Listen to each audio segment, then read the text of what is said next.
Here's a time lapse, guys, of me. I already taped everything up and now I'm applying silicone.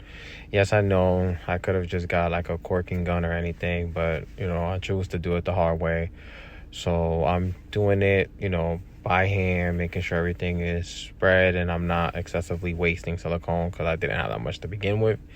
But as you guys can see, you can take your time and make sure that you get around all the corners. The more, in this case, the better, because a lot of it is going to go to waste anyways. But because once you peel the tape off, which you'll see me here doing, I start peeling the tape off. You have to do this while the silicone is still fresh and it's not dried out.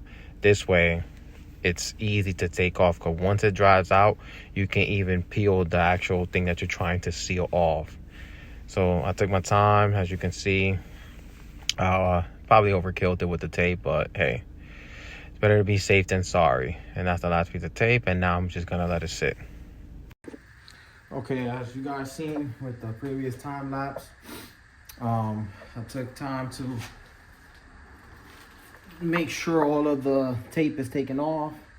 And what I'm gonna do is let it sit for about 24 hours overnight.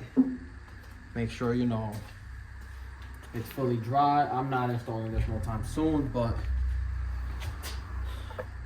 it's better to have it ready than to try to get it ready when I'm gonna install it. It's gonna just kill more time.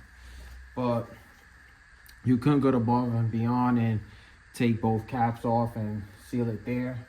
Again, this is gonna be on top of my wakeboard tower, so you're not gonna really notice it. I just don't want this light to get foggy or have the water condensation inside.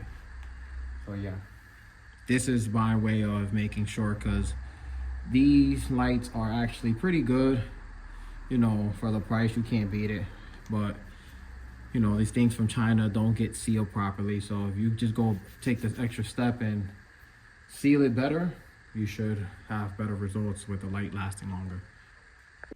Like and subscribe, guys, and you'll see more content like this.